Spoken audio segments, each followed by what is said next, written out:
Salve galera, e aí, tudo bem com vocês? Bom, super rodada, né? A CBF não queria uma super rodada? Eu diria que essa 29ª rodada é extremamente especial para o Botafogo, mesmo sem o Botafogo jogar.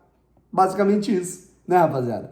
A gente viu aí, né, o jogo do Botafogo ser adiado, né, num programa de televisão, sem o Botafogo ser contatado. O diretor de competições simplesmente decidiu da cabeça dele quando ele foi ali questionado por um apresentador. Enfim, né? E aí falaram, não, vamos fazer uma super rodada, né? Como se fosse uma disputa de título ali, Flamengo e Bragantino, e depois um Botafogo e Fortaleza, né? Na data FIFA, essa tal super rodada vai acontecer, né? Mesmo sendo uma situação bizarra. Mas pra mim, assim, não sei pra vocês, a super rodada foi hoje. Foi impressionante o que vimos hoje na partida entre... Ai, cara, que maravilha. As duas partidas, né? Atlético Mineiro e Bragantino, ou melhor, Bragantino e Atlético Mineiro e Grêmio e Flamengo, tá legal? Se inscreve aqui no canal, deixa o like, ativa o sininho pra você não perder nenhuma novidade. Vamos pros resultados? Vamos falar aqui um pouco dos jogos, tá? Primeiro, alguns jogos que não interessam tanto a gente, né, cara? A gente teve Cruzeiro 3, Bahia 0, não interessa muito. A gente teve Fluminense 5, Goiás 3, foi um jogo muito maluco, né? Não interessa tanto pra gente. Tivemos também, né, um jogo importantíssimo entre...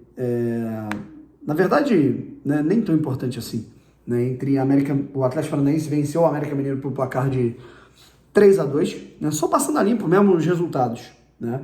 E tivemos um jogo entre Corinthians e Cuiabá. Aí a gente tem que ficar de olho, né? Eu tava torcendo muito pro Davidson tomar o cartão, não tomou. Vai enfrentar o Botafogo no próximo jogo, mas temos que ficar atentos. E aí, né?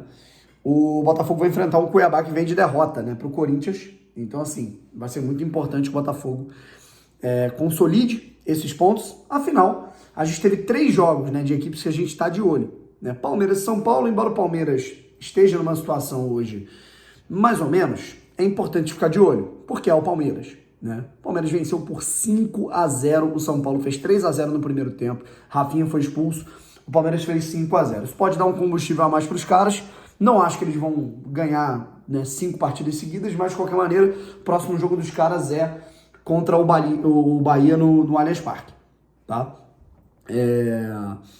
O Botafogo vencendo o Cuiabá e o Palmeiras vencendo o Bahia, né, tem 9 pontos de vantagem. Inclusive, há uma probabilidade aí do Palmeiras virar o vice-líder, tá, na próxima rodada.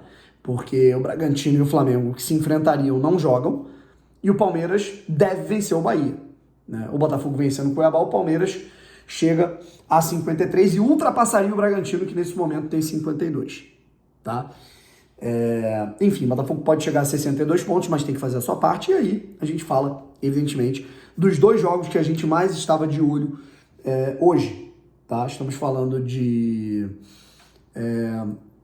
Atlético Mineiro, na verdade, Bragantino e Atlético Mineiro, né, em que o Bragantino começa ali perdendo alguns gols, aí o Galo é melhor no primeiro tempo, faz 1-0. O Bragantino começa a martelar o time do Atlético Mineiro, mas o Galo vai lá e faz 2-0 numa jogada rápida, ensaiada. E aí, num mole, né, num erro individual do Hever, o Bragantino diminui e fica por isso mesmo 2-1, certo? Foi a primeira derrota em 8 jogos do Bragantino. O Bragantino vinha de uma sequência de 8 jogos sem perder. Nos últimos, acho que 5 jogos eram 4 vitórias. Dentro do Nabizão, assim, o Bragantino...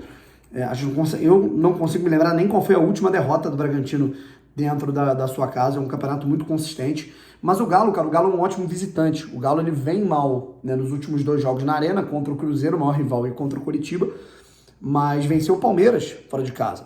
E acabou de vencer agora o Bragantino. Atlético Mineiro ajudando o Botafogo, portanto, né, a distância que cairia para 4 pontos se o Bragantino vencesse, continua 7. E se o Bragantino empatasse, iria para 6. Continua a distância de 7 pontos com o Botafogo com um jogo a menos, tá legal? E o Flamengo começou fazendo 1-0, e ali eu pensei, cara, de verdade, no momento que o Flamengo fez 1-0, fez o primeiro gol, o Grêmio estava até um pouquinho melhor no jogo, estava dando algumas respostas para o bom começo de jogo do Flamengo. O Cebolinha vai lá numa jogada individual linda, a bola do Gerson também, e marca. Eu pensei, cara, agora realmente vai ficar difícil, né? O Tite vai amarrar o jogo, e a gente não vai ter muitas situações, né, pro Grêmio empatar, porque o Grêmio tava mal demais no jogo, sabe? E aí o Flamengo vai recuando, o Flamengo vai deixando de jogar, vai marcando e o Grêmio vai chegando, né? E eu acho que era um jogo importante pro Flamengo perder por 2 motivos, tá? Primeiro, para atrapalhar uma sequência de vitórias, né? Um time que ganha 3 jogos seguidos e alcança a vice-liderança, porque se o Flamengo vence, o Flamengo ia para o segundo lugar e ia chegar a 53 pontos, né? Ia ficar a 6 pontos do Botafogo, mesmo que o Botafogo tivesse um jogo a menos. Mas também, cara, para começar um fator de desconfiança do Tite. A gente sabe como é que é a torcida do Flamengo. A torcida do Flamengo, ela não aceita perder jogo nenhum, né? É uma cultura deles, né? O Flamengo pode ganhar 10 jogos seguidos e se perder uma é fora o técnico, né? O flamenguista é assim, tanto é que muitos deles, eu falo isso para amigos meus, né? O erro, né, do Flamengo foi trocar o Dorival pelo Vitor Pereira no ano passado, no início do ano.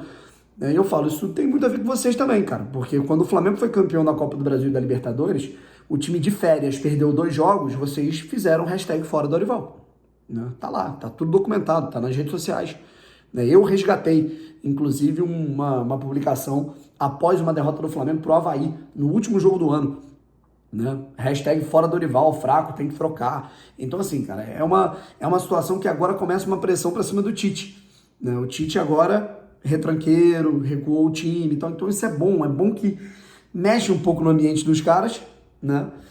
O Grêmio empatou e aí foi no embalo, cara, virou 3-1, o Flamengo chegou a diminuir em determinado momento, mas terminou desse jeito.